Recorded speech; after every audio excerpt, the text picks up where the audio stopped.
This is the Celiac Project, two guys talking gluten-free. Just wanted to give a little disclaimer.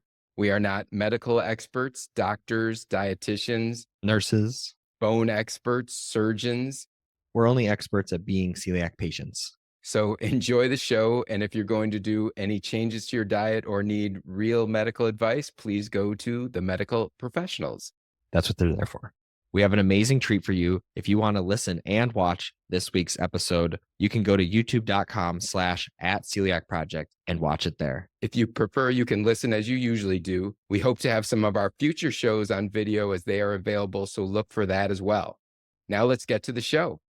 Sounds good. Today's episode of the Celiac Project podcast is sponsored by Taste Republic, who believes everyone deserves to eat good, fresh pasta, no matter their dietary restrictions.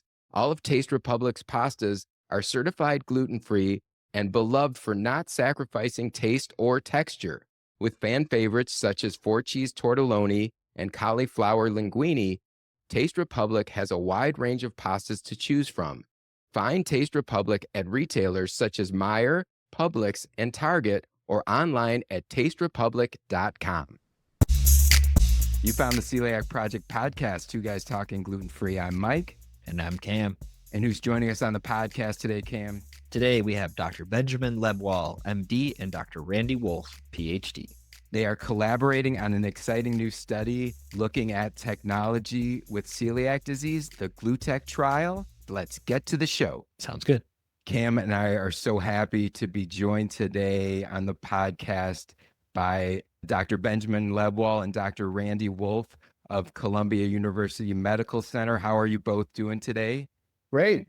Thank you so much for both of you for joining us today. Yeah, thank you both for joining us today. And those of you who listen to the podcast regularly will know Dr. Lebwohl, and I know most of you know Dr. Lebwohl from our community. Today, we're going to talk about an exciting study that you're both collaborating on.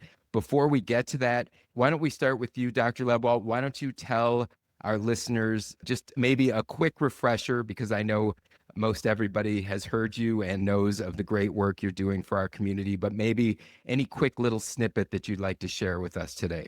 Well, thanks for having me back on your podcast. Last time I was here, I can't remember exactly how long ago it was, but got a lot of feedback from patients and people in sort of various social groups. And it gave me a really great sense of the length and reach of your podcast. So great to be back. I'm an adult gastroenterologist.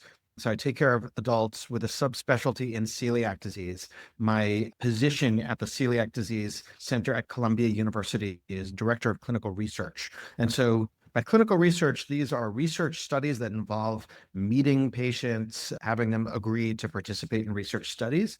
This can range from a very simple short survey study to a complex, long clinical trial, and we're going to be talking about that today. My major focus in research in celiac disease is epidemiology, so causes and consequences of celiac disease, trying to understand practice patterns, diagnosis rates, how do people with celiac disease manage the diet and their medical care in the United States and worldwide.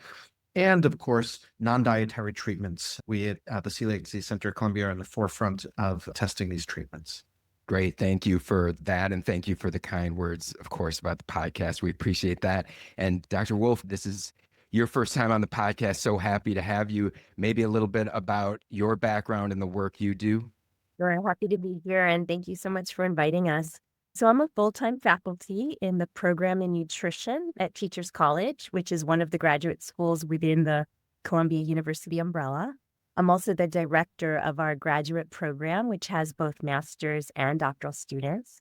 And much of my career really has been focused on promoting the adoption of existing but really underutilized behavioral recommendations, like increasing fruits and vegetables or promoting oral hygiene and diet to reduce earlier child caries. But my interests really in celiac disease began about 10 years ago when my then third grader, he was 8 at the time, now 18, was diagnosed with celiac disease.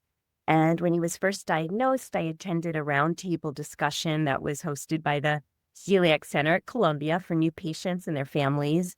It was being led by Dr. Lebwohl and Dr. Peter Green. who is the center founder and director. And we got to sort of talking after the meeting, and it became clear that had sort of this unique opportunity as a faculty in a nutrition program, working with many graduate students who were very interested in GI health, to do some research that could potentially impact the celiac community. So I wound up applying for a very small grant through Teachers College, which we used to foster this sort of partnership, formalize a partnership between our program in nutrition at Teachers College and the Celiac Center at Columbia. And that small grant, thankfully, has really led to many other projects over the past decade.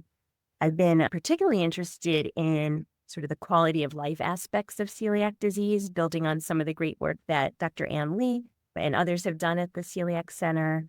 And over time, we've sort of partnered on studies that look at very practical, real-world questions related to quality of life at all different phases, such as we've done studies when a child's diagnosed with celiac disease, what is the ripple effect on the whole family, siblings, and parents? We're currently looking at teenagers and how they navigate the transition from high school to college and how that impacts quality of life. We've done studies where we look at in adults, can learning to cook impact quality of life when you have celiac disease? And questions like, does being too vigilant or hypervigilant negatively impact quality of life? And of course, today's topic, looking at some of these questions around gluten technologies and how they might impact quality of life, as well as intestinal healing. Thanks for explaining all that. And it's really interesting. We talk to so many people who are medical professionals, and we've had lawyers as well, who then the celiac diagnosis becomes so personal. And I'm sure that adds a whole layer to the work that you do, because not just seeing it in a medical setting, but like living with someone with celiac, it really, I'm sure, changes your whole perspective on things. Yeah, and really interesting, you rattled off a lot of things, and I'm about to have, in not too long, a student who's going to be transitioning from high school to college. So these are really important things. So we're so happy that you're both studying that. Let's get into this really exciting GLUTECH trial. So can the two of you tell us a little bit about it, how it started, and what it's all about? Sure. Why don't I start, and then Randy will pick it up from where I leave off. So GLUTECH, this new word we made up, it's actually an acronym. It's Gluten Technology and Education for Celiac Health. Anyone who does clinical trials or reads clinical trials knows you need to have an acronym, right? So GLUTECH, and it's got the word gluten in it, and also technology, but really that E is crucial, education. So we want to study gluten detection technology used in concert with education for people learning the gluten-free diet. So the background on this is nearly 10 years ago, around 2017, we and our dietitian colleagues were starting to get questions from our patients living with celiac disease about these newly available technologies. NEMA was one of the first ones that really made a splash with the consumer. This is a technology that detects gluten before you eat it. But then also gluten detect. These are technologies that detect gluten after you may have eaten it accidentally. So someone who has symptoms and they want to know, was I just glutened? There are tests of the urine and of the stool that can measure gluten. And these technologies were available to the public. There are studies that show how good or maybe not so well in certain contexts they can measure gluten.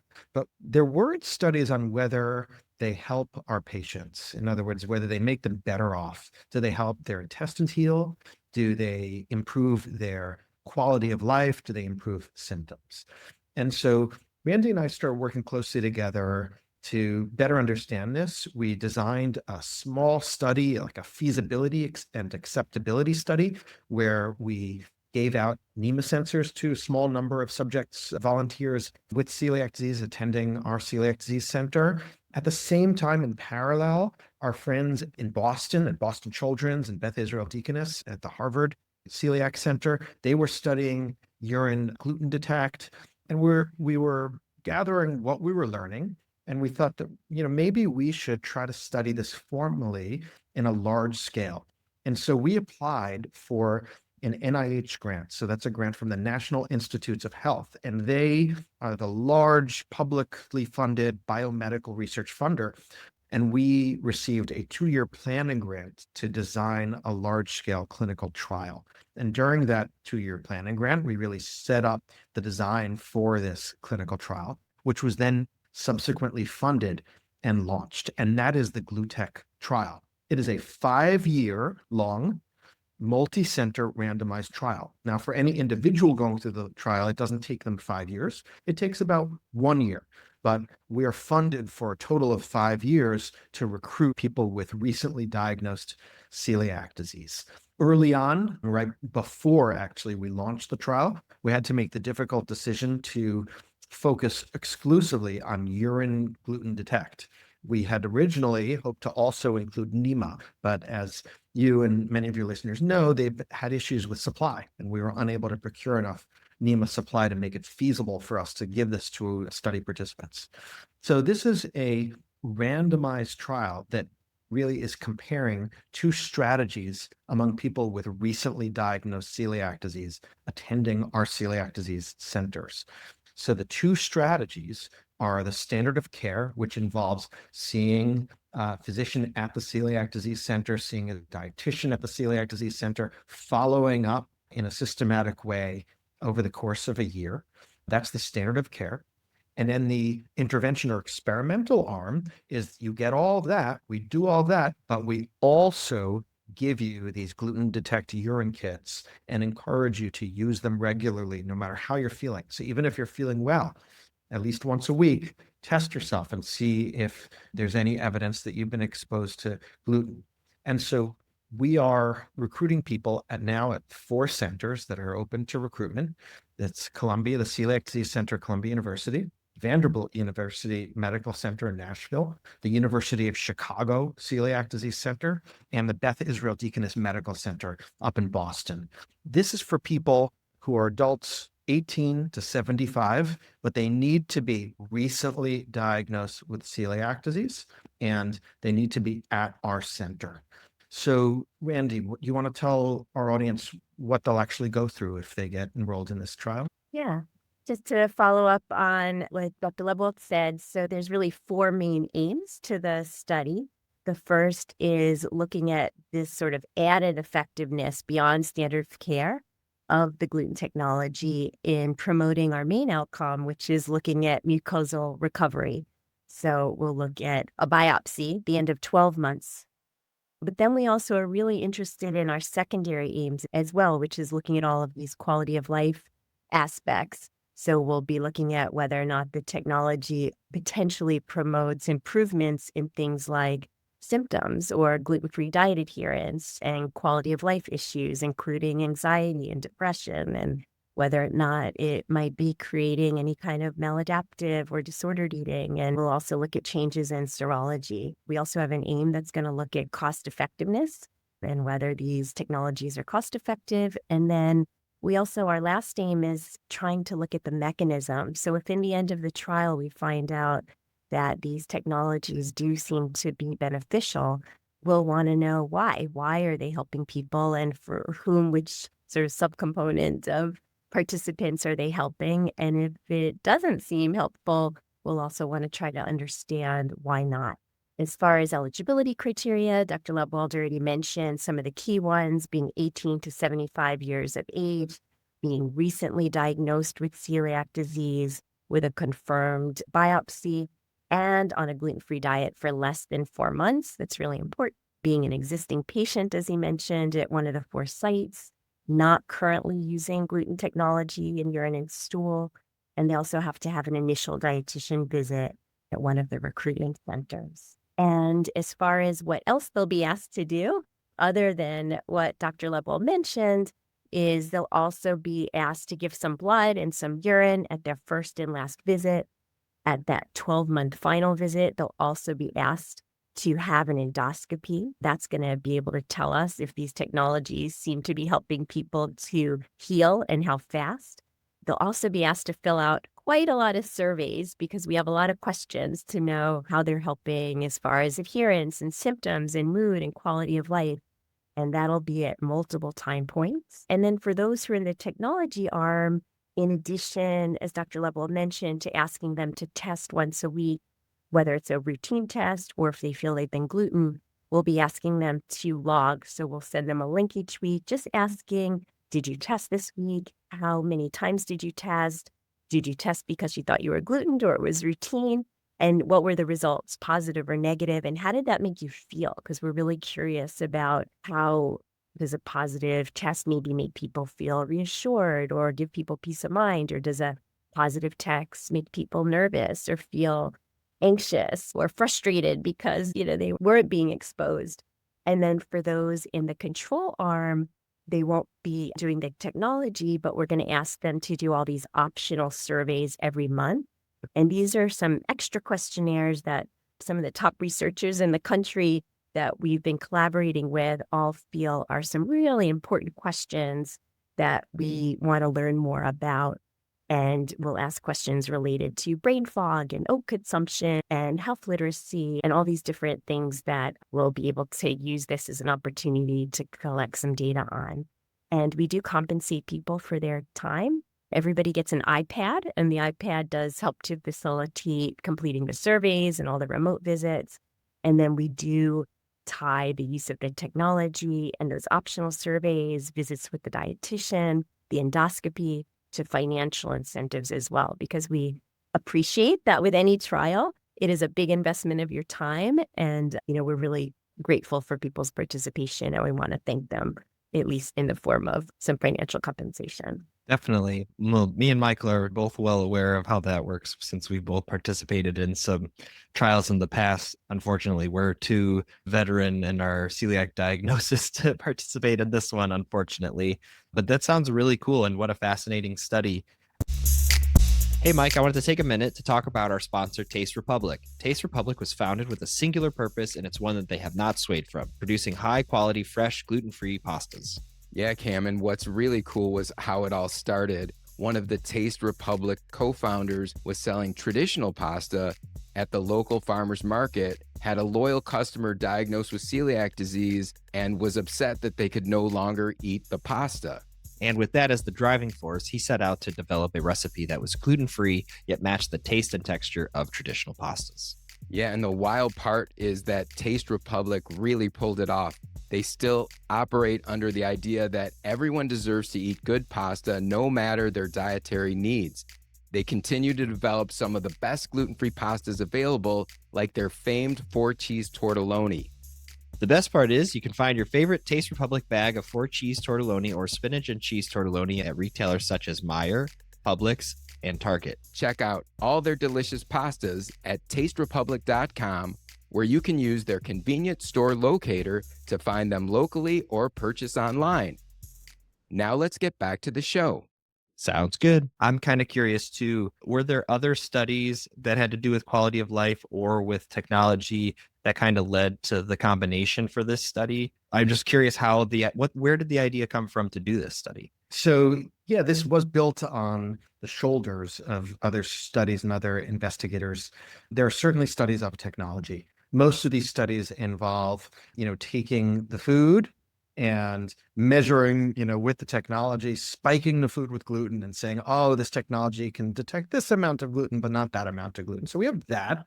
We also have studies coming out of Jocelyn Sylvester's group. Dr. Sylvester did the famous doggy bag study where she had people living with celiac disease actually take literally like a doggy bag of the restaurant food. And she found that a lot of these samples actually had detectable amounts of gluten, effectively showing that a totally gluten-free diet is virtually impossible in many contexts.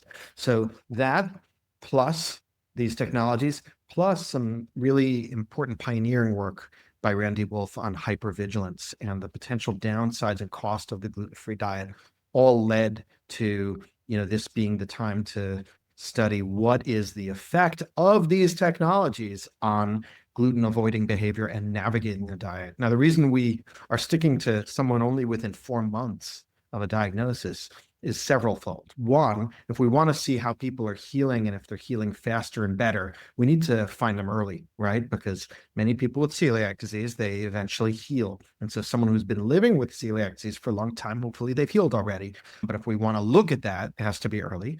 And second, and this really comes from the expertise that Professor Wolf brings from Teachers College, is this is really a trial testing education strategies, right? It's not really a trial of the technology. Technology is a means. It's how do we use the technology to educate?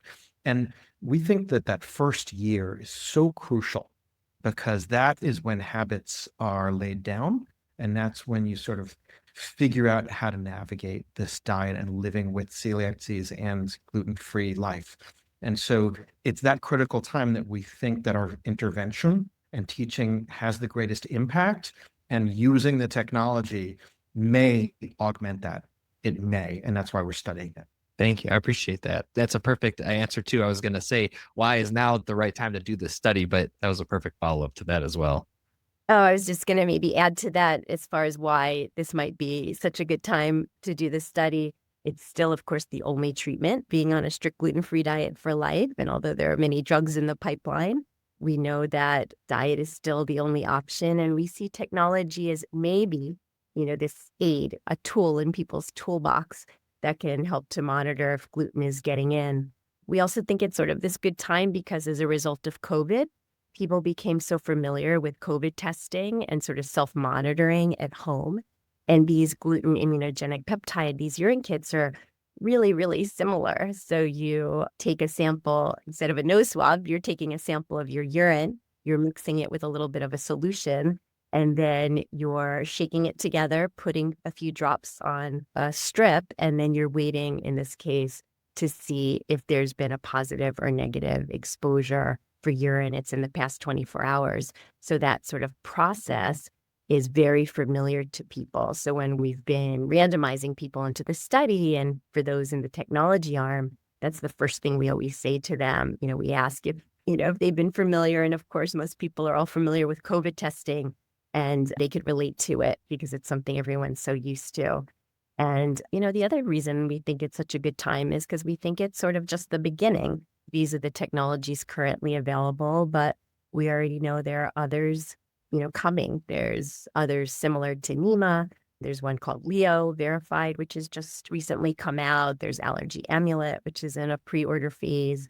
And we'd imagine that even Gluten Detect, although the urine is really meant for more major transgressions, that over time, the urine may be able to detect more cross-contact, more similar to what the stool does, perhaps over time. So I think we feel there's so many lessons to learn that we can potentially apply to future studies as more and more technologies develop and come out in the pipeline.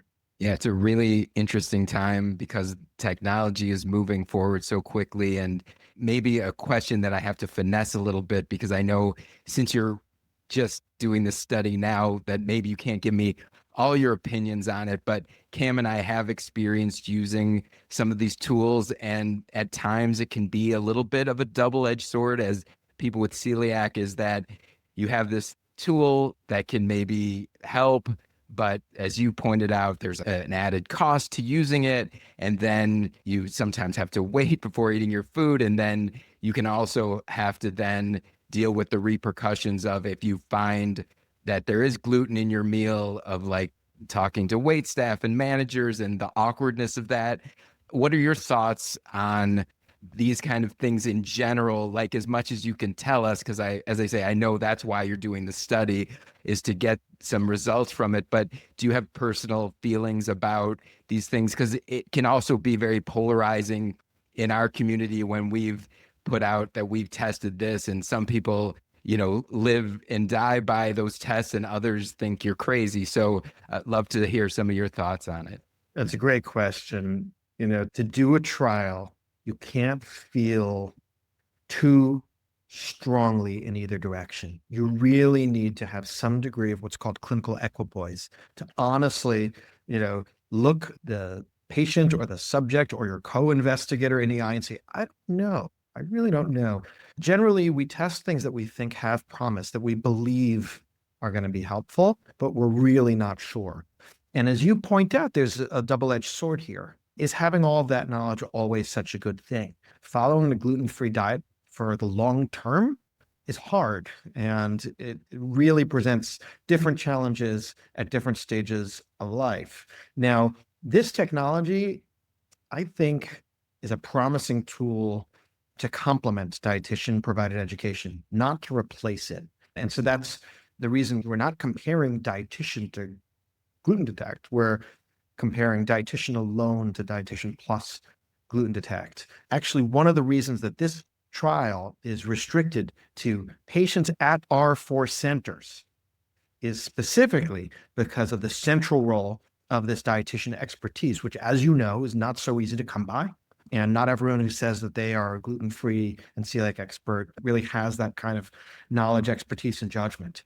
And so we really need to study these people who are coming to our expert dietitians who have sound and vetted advice. And then on top of that, to evaluate this technology. So we're not relying on the technology. I think the question is, does it augment or complement or help beyond which that can be provided by a specialized dietitian? Now, it's possible that we will find that people do better when they have this technology, but in only some contexts. It could be that it really is helpful for certain age groups, or people in certain food environments, or people with certain personalities, certain degrees of self-advocacy, certain levels of anxiety, etc. And so we're actually measuring a lot of these things.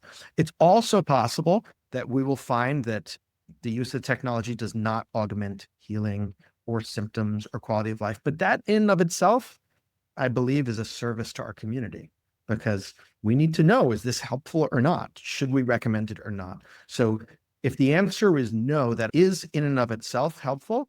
And I should also say we're collecting a lot of information on these volunteers, which will hopefully serve as a source of data for future studies for years to come. I was curious too. I know because of your answer just now, like I couldn't ask you what you would recommend because that's the whole point of this study. But let's say someone who's not in the early diagnosis stage, have you heard of anything anecdotally as far as the urine testing from patients that you've experienced that they use that to monitor their own symptoms or their progress later on into their diagnosis? Because I believe Michael and I have only used things that are on the pre-contamination side of things, not the post. I've certainly gotten anecdotal feedback from patients of mine. And, the reason we're doing this study is because we're really not sure whether and in what context to recommend it. But those who have sort of given positive feedback to me typically been in a situation where they keep on getting sick in a certain context, but as far as they can tell, there's no gluten in that environment. And actually testing did end up revealing that they were glutened. So that seems to be a sort of helpful use case. Mm-hmm. And, there's some other situations where it's been come in handy where someone, for example, gets sick sort of sporadically, unpredictably, and it's really not clear if it's gluten or if we have to look for some other illness or some other cause. So then it's one of these situations where, okay, when it happens next, let's test. And if there's no gluten, then we have to keep looking. There are a lot of caveats there, right? Because the sensitivity or the ability to pick up gluten with these technologies, particularly the urine, is far from perfect. With urine, you really need to be exposed to a significant amount. Stool, less so, but neither is perfect. But yeah, I think that we are sort of starting to figure out one patient at a time when it might be useful. But in terms of, pushing it or recommending it for more widespread or routine use, it's far less known. And for that, we have to rely on a trial. Got it. And what's the window on the urine test kit? Is it like 24 hours, 48? It's pretty much 24 hours. And, if the designers of these kits recommend that you actually test twice, about 12 hours apart, if you really want to see if you might have been exposed, because everyone's body sort of processes gluten a little bit differently in terms of the timing. And there's a lot of unpredictability there. It's going to depend on the individual, the amount of gluten, if it was consumed. And even so, you can test and you still might miss it. So again, imperfect. But generally with these technologies, urine and stool, if there is gluten detected, it's real. It's thought to really picking up gluten, and we don't believe that there's substantial false positives, at least at this point. Got it. Got it. Thank you. I appreciate that. And now we all know here celiac disease is unique in that it's the only autoimmune disease with a known trigger. And for us, even the trace amounts of gluten that cross contact can lead to harmful effects and a lot of stress. And this deviates a little bit from the study, but do you either of you guys think there will be a drug or a treatment that will be able to mitigate the cross contact risk in the future and be able to reduce that hypervigilance? In a word, yes. Just don't ask me when and what such a drug will be. Just ask in 5 years. Right. So, we can't keep kicking it down 5 years, but I will say there's incremental progress. And even since I last appeared on your podcast, we actually just had our conference at the Celiac Disease Center at Columbia University. It was on May 1st and 2nd. It was this live webcast, and soon we're going to post it on our center's website, celiacdiseasecenter.columbia.edu. You can actually watch it after the fact. And you look how many presentations there were. There were, I think, 7 different drugs being updated where the sponsors were giving the audience the latest. TAC 101, TAC 062, TAC 227, amlitelimab, DON Q52, Teva 53408, Laddick glutenase. I don't know if I'm missing any of the others, but it's one of these situations where it's becoming almost too numerous to count or keep track of. It's one of these things that people are betting on a drug. These are investors. These are companies. They're putting their money where their mouth is. They believe there will be a drug. And so the markets certainly are suggesting that's the case. Now, it's a long road, and most drugs don't make it. But the sheer number tells me, and the size of the market that's just increasing in terms of the number of sponsors and number of drugs out there, it tells me that we're onto something and we're going to have something for our community. Yeah, that's very exciting. And it's really great. It feels like things are ramping up. And again, not to put you on the spot again, Dr. Lebwohl, because we have you here. Can you make any comments on beyond like Cam's question about if there's going to be maybe treatments that help with cross contact? How would you say like the state of celiac research is right now in general? You both can answer that as well. Now, I'd say we're in a healthy state in that we have like a very diverse array of stakeholders. We've got big pharma, but we also have a bunch of smaller startups. We have multiple different mechanisms of action. So unlike certain other diseases where everyone's putting all their eggs in one basket in terms of like in Alzheimer's, there was, the so-called amyloid hypothesis, where this better be the way that, to go. Otherwise, we're back to square one. With celiac disease, the approaches are diverse. So there are the groups that believe that nanoparticles and tolerance-inducing therapies are the way to go. And there are 3 drugs in phase 2 studies being tested for that. There is the digestive enzymes approach. There are 2 drugs with phase 2 data on that. There is blocking transglutaminase. There's blocking the DQ2 gliadin complex. There are so many different areas within the cascade in which gluten causes illness that are targetable, so that if one proves to be a dead end, that means that the attention will go elsewhere. So I think that sort of diversity is a very healthy thing. I'm not putting all my eggs in one basket. I don't believe that it's one that we should really be relying on, because honestly, I'm not sure which is going to break through. So I think it's good to be diverse in this context. Very exciting. I feel like hearing that from you, it's really helpful to us. And I know to our listeners to feel like, as you say, many stakeholders and hitting it from different angles is really great. And hopefully we will have other treatments besides the gluten-free diet alone. Any last thoughts before we wrap up today, either from you, Dr. Wolf, Dr. Lebwohl, anything you want to share?